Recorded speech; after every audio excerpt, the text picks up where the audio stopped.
Salut, c'est Jérémy de Frugalisme et Liberté Financière. Aujourd'hui, on va se poser une question importante. Enfin, on va essayer d'y répondre surtout. Est-ce qu'il vaut mieux acheter sa résidence principale ou est-ce qu'il vaut mieux louer? On voit ça en détail dans la vidéo d'aujourd'hui, c'est parti.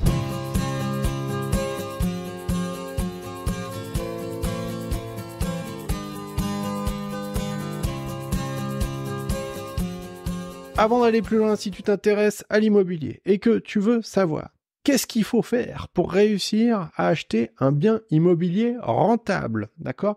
Sans mettre d'argent. Réussir à le louer, d'accord? Le louer avec un locataire qui va pas te casser la tête. Réussir à le financer sans mettre d'argent, tu vois, le faire financer sans mettre de thunes, tu vois, que ça te coûte rien. Et en plus, cerise sur le gâteau, ne pas payer d'impôts si c'est possible. Si ça t'intéresse, tu cliques le premier lien en description de cette vidéo, tu rentres ton email et je t'envoie l'accès à la formation, je t'explique tout. Donc dans cette vidéo, eh bien, nous allons voir s'il vaut mieux acheter sa résidence principale ou s'il vaudrait mieux la louer. Première chose à savoir, c'est que d'abord, il y a des paramètres qu'il va falloir prendre en compte. Quel âge as-tu? Quel est ton style de vie? Quelle est ton aversion au risque? Je m'explique. Une personne qui a une famille de 2 ou 3 enfants, enfin tu vois, ils sont 5 dans la famille, un truc comme ça, tu vois. Évidemment, si la personne elle a plus de 40 ans, eh bien on a envie de se poser, on a envie d'être bien, on a envie d'avoir un chez soi et de ne plus payer de loyer. Alors tu vas te dire oui, mais ça va quand même être un coût et je vais quand même devoir payer la banque chaque mois. Oui, c'est vrai, mais au moins à la fin, tu auras un chez toi. Ce raisonnement, il est parfaitement... il s'entend, tu vois, il est parfaitement entendable aujourd'hui, il fait sens. Mais maintenant, eh bien, ce qu'il faut comprendre, c'est que ce raisonnement appliqué à un jeune aujourd'hui, pour moi, c'est pas forcément la meilleure des solutions s'il souhaite faire de l'investissement plus tard. Je m'explique. On a eu des logiciels, des logiques de par nos parents, notre culture, où en fait, le mécanisme, c'était simple. Tu faisais tes études, tu te maries, hein. Alors les garçons, entre-temps, ils allaient faire leur service militaire, pour les plus anciens. Bon, bref, tu te maries, tu fais des gosses et tout, machin, voilà. Tu te mets un crédit pour acheter le plus vite possible ta maison.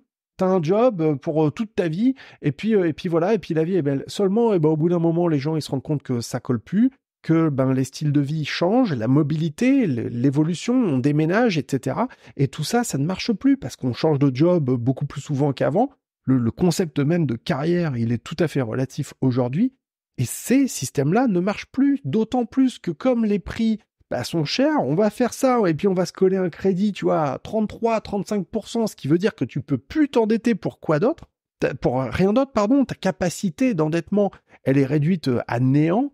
Pourquoi? Parce que tu as déjà à plus du tiers, quoi, tu vois. Et voilà, tu t'es endetté en plus sur 25 ans, voire même 30 ans. Les banques réaccordent certains prêts pour 30 ans aujourd'hui.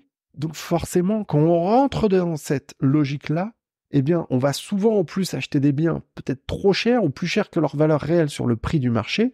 Résultat des courses, c'est un véritable carnage organisé parce que le seul moyen de réussir à te refaire à terme, c'est de revendre quelques années plus tard le bien ou la maison, après l'avoir rénové, après avoir fait des travaux qui t'ont coûté là aussi un bras, et d'espérer faire une plus-value, Plus-value intéressante, puisque s'il s'agit de ta résidence principale, eh bien, tu paieras pas de taxes sur la plus-value. Attention, hein, ça c'est une niche fiscale, et il y a aucun doute à avoir sur le fait qu'un de ces quatre, cette niche fiscale, elle va dégager. Hein. Donc, tu vois, fonder une stratégie entière uniquement là-dessus, moi, ça me semblerait extrêmement risqué. Bon, et pourtant, tu vois, toute la situation un peu critique que je suis en train de te décrire, c'est celle que moi-même j'ai vécue, tu vois. Ce que je veux dire, c'est que je parle d'expérience, puisque je suis passé par là, j'ai fait cette bêtise-là. Et plus tard, eh bien, je me suis retrouvé libéré de tout ça. En revendant ma résidence principale, qui était mon premier achat, hein, j'ai fait plein de contenus où j'expliquais toutes les bêtises que j'ai fait là-dessus, j'ai fait tout ce qu'il faut pas faire, j'ai coché toutes les cases une par une.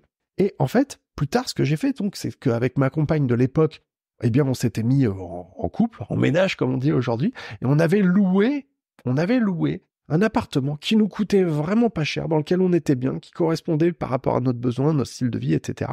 Et du coup, ça m'a redonné énormément de capacité d'emprunt que j'ai utilisée pour faire des investissements, vois-tu?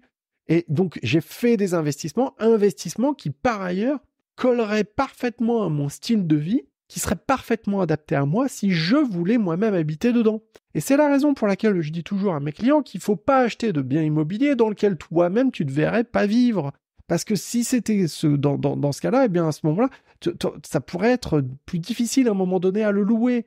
Ce que je veux dire, c'est que si tu loues des poubelles, bah déjà d'un point de vue éthique, je trouve que c'est très moyen, d'une part. D'autre part, bah faut pas t'étonner d'avoir des difficultés avec les locataires, plus de turnover, moins d'entretien, si tu leur loues des biens qui sont de qualité médiocre. Donc pour moi, le critère, c'est que je m'y plaise pour moi personnellement et que j'envisage moi-même d'y vivre à un moment donné. Même si je vais pas me projeter directement dedans puisque c'est un investissement, donc on doit rester distant et relativement froid par rapport à cela.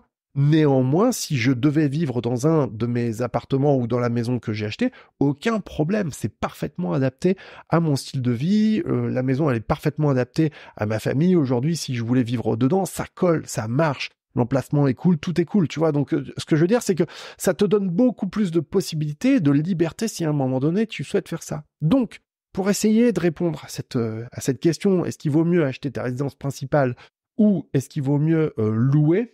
Eh bien, évidemment, encore une fois, comme tu t'en doutes, ça dépend de ton âge, de ton style de vie et de tes ambitions.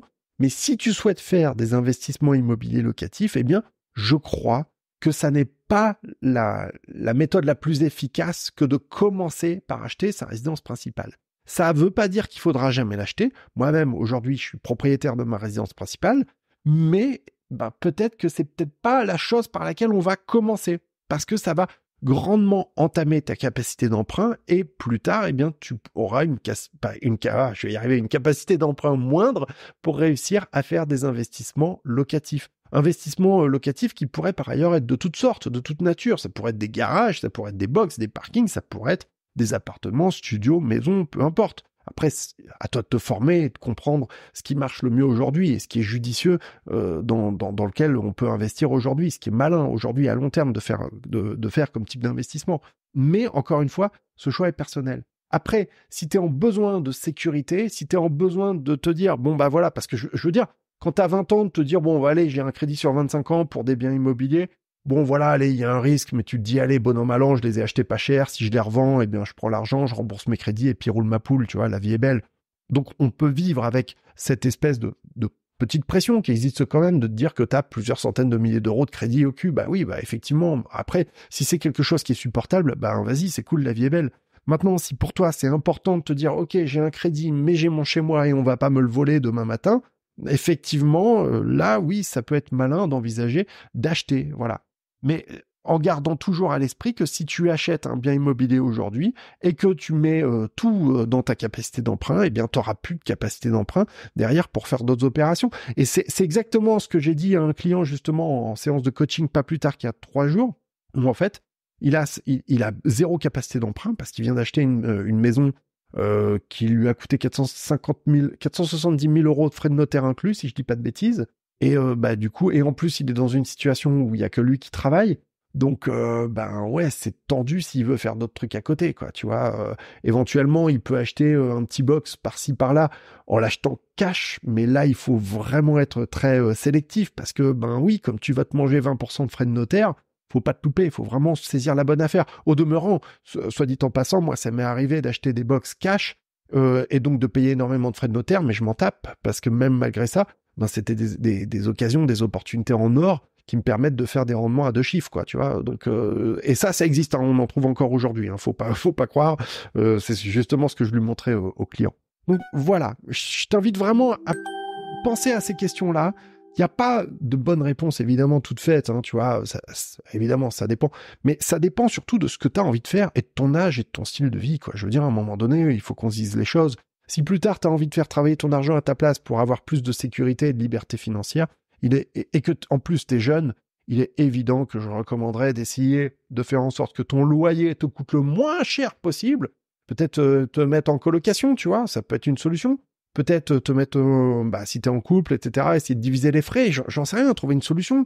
Te loger dans un endroit moins cher, et te loger dans un truc plus petit, mais bon, faut pas trop non plus compromettre ta qualité de vie, parce que sinon, tu vas vivre comme un malheureux, tu vois, dans une cage à poules, c'est pas le but. Mais essayez, tu vois, de trouver la combinaison qui va coller pour que tu sois bien, confortable, donc que tu puisses tenir cette situation à long terme, pour utiliser toute ta capacité au maximum pour faire des investissements et du coup essayer de lever de la dette pour jouer de l'effet de levier, pour t'enrichir grâce à l'immobilier à long terme. Et c'est d'ailleurs une des beautés de l'immobilier aujourd'hui, c'est que certains vont dire « Ah oui, mais l'immobilier, c'est fini parce que les prix baissent. » Oui, non mais ok, non mais t'inquiète, hein, des bonnes affaires, il y en avait avant, il y en a aujourd'hui, et je veux même te dire un secret, il y en aura encore demain. Mais le truc qui est important de comprendre avec l'immobilier, c'est que évidemment, il faut acheter en dessous du prix normal du marché. Donc ça veut dire qu'il faut se former. Donc voilà, ça c'est une première chose. Deuxièmement, il faut comprendre que le fait de lever de la dette pour pouvoir s'enrichir à long terme, c'est quelque chose qui est magique, quoi, tu vois. Enfin, c'est magique, ça n'a rien de magique, mais c'est ça qui est génial, qui est très puissant. C'est qu'en fait, c'est pas toi qui vas rembourser le crédit à la banque, c'est le locataire. Tu vois ce que je veux dire? C'est même pas toi qui va rembourser. Qu'est-ce que tu veux? Donc à la fin, alors certes, ça va mettre du temps à se rembourser, mais une fois que c'est remboursé, le bien, il est 100% à toi. Et basta. Et enfin, tu vois, c'est comme si tu avais un bien qui t'avait coûté... Enfin, bref, si tu veux en savoir plus, regarde là, le premier lien en description et je vais t'envoyer la formation avec les 4 vidéos pour apprendre à trouver un bien qui soit très rentable, le trouver moins cher, etc. Comment le financer avec, sans que ça te coûte d'argent, avec l'argent des autres.